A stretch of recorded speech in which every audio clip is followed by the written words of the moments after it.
Europe is something of a spiritual home for motorsport. That is partly because it's where all the money for racing has traditionally been concentrated, but in a large part, it's because there's just a lot of great racing tracks. Picking the best, that's difficult. But we love a challenge at GR&R, so let's have a go. And, if you do enjoy this video, like one of the tracks or something, hit that like button. And then subscribe to the channel, and hit that bell icon to make sure you see everything that we put on YouTube at GR&R. This list is in no particular order, and it has some caveats. Like the fact that Goodwood is quite clearly the best circuit, right? Right. But, we can't boast too much. And, there's no street circuits in this. And then there's one more caveat, but we'll come to that later. And in that remaining list, there is one clearly extraordinarily excellent circuit, and it can be found in Belgium. Spa-Francorchamps is not only one of Europe's greatest circuits, but also one of the most easily accessible.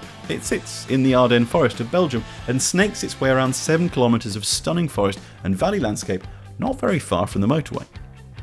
It's not, as we have mentioned before, what it used to be. Gone is the 14 kilometres of terrifying high-speed attack, but the shortest circuit in its place now is still one of the best around.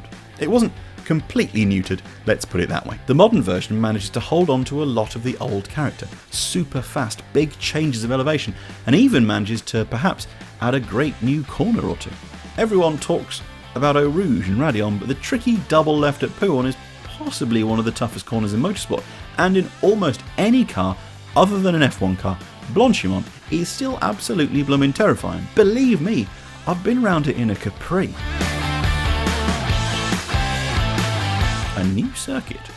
Really? Oh yes. Portimão is as brilliant as it is new, and the fact that it has now been blessed with a couple of Formula 1 races and is close to becoming a fixture on the World Endurance Championship calendar is testament to just how brilliant the Algarve International Circuit's design is. Completed in 2008, Portimão managed to do what almost no new circuit since 1990 has managed, and that's just not be boring. Quite the opposite. Portimão climbs and falls around the Algarve landscape like a roller coaster, sending cars off the edge of a cliff when they've barely managed to finish a corner and then forcing drivers through face-ripping compressions. It's a proper challenge for drivers and cars alike. Even modern super fit racing drivers will admit that some of the changes in direction and elevation leave their bodies on the edge of their abilities. What Portimão did was showcase that you can still build a good circuit to FIA Grade 1 regulations. It's kind of strange that so few have followed its lessons in the following decade. They don't call it the Cathedral of Speed for nothing. Quite possibly the fastest non-oval circuit in the world, Monza is really little more than a collection of long straights, a hairpin, a couple of 90-degree right-handers, and 3 chicanes. But, well, it works magnificently. Parabolica just goes on forever and never allows the driver to relax as its radius increases. The 2 Lesmo corners with a yawning gravel trap one side and harsh barrier the other will catch you out, and they come at you like a plague of locusts, and Ascari's 3 corners show that a chicane can be a very good thing, thank you very much. Barcelona, take note. Those 3 chicanes have changed its character, but only a bit. Rather than an endless slipstreamer split up by Parabolica and Lesmo, there are now 3 hard braking zones for extra overtaking spots. And Ascari's middle section is a proper, on-the-edge balance of throttle and grip. Monza tops off its majesty by sitting in the middle of a royal park in Milan. You can genuinely turn from watching a GT car hurl its way out of the second Lesmo to see someone walking their dog on the other side of the fence. And then, if you turn the other way, you'll see there's a small church on the inside of the apex. Quite simply, racing tracks look better if there are trees around. And if you haven't been to Monza yet, well, what are you waiting for? We're talking about the full circuit here. To be quite honest, as far as I'm concerned, the Bugatti circuit can get in the sea. We're very deliberately removing street circuits from this list, but we think the Circuit de 24 Heures gets a pass. These days, most of it's on permanent racetrack rather than public roads and, well, it's Le Mans. Come on guys. The full Le Mans circuit manages to be at least 3 different tracks at once. If you're in the main paddock area around the pits, it feels like a modern circuit, a permanent monolith to motorsport, but as soon as the cars dive out of Tête Rouge, it's like nothing else. Off we fire down a long public highway. It has a crown in the centre, there are cafes, houses and even a football stadium to the side. Pierce your way down to the village of Mulsanne and modern motorsport's prim and manicured world is miles away, literally. You're just doing 200 miles an hour through the countryside of central France. No biggie. Then, when you've turned around and done it all again, on the way back towards the modern city of Le Mans, you'll have to negotiate the Porsche curves, fast but tight with little room for error. More like the fastest city centre circuit you've ever seen than a countryside blast. And then, suddenly, back you are, into the light. The bright advertising hoardings and hospitality units of 2023 attack you as your eyes adjust. You've experienced most of motorsport history in the last 3 minutes. A lot of Le Mans' character comes from its public road nature, and the rest from the fact that it sits in such stunning scenery. But even the bits that have now been closed to road cars still hold majesty. Take Indianapolis, a corner approach from the fastest speed of the circuit through a fast right-hander, after which you plunge into Indianapolis itself, hoping to stick into its banking and haul left. Get it wrong, you're going to be off over the brim and into the wall. Le Mans is something completely different from any other circuit, and it's magnificent.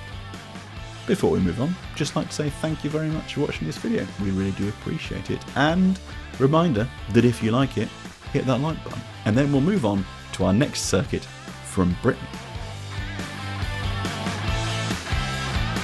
Topping our pick of the best British circuits that just aren't lucky enough to be Goodwood is Oulton Park. Brands Hatch runs it close, but it's the Cheshire circuit that wins, I'm afraid. Oulton Park is a sweeping, daunting, flat-out blast through the northwest of England. It's one of those almost relentless assaults that doesn't really leave you any time to relax and catch your breath. Even the straights aren't straight. The way Oulton Park manages to keep its mystique and brilliance is partly down to the fact that it hasn't yet bowed to a lot of modern FIA-style expectations. The paddock is small, the runoffs are grass or gravel, not yawning acres of tarmac, and the circuit is totally ruled by the landscape upon which it sits. The roller coaster of Oulton Park is not situated in a massive valley like Spa or man-made like the Circuit of the Americas. It just follows its undulating land that, especially through somewhere like Foster's, just seems to rise and fall endlessly like an old switchback. If you want one corner that encapsulates Oulton Park, it is the ludicrously steep and sudden drop from Lodge that almost immediately compresses and fires you up towards the pits. It's glorious.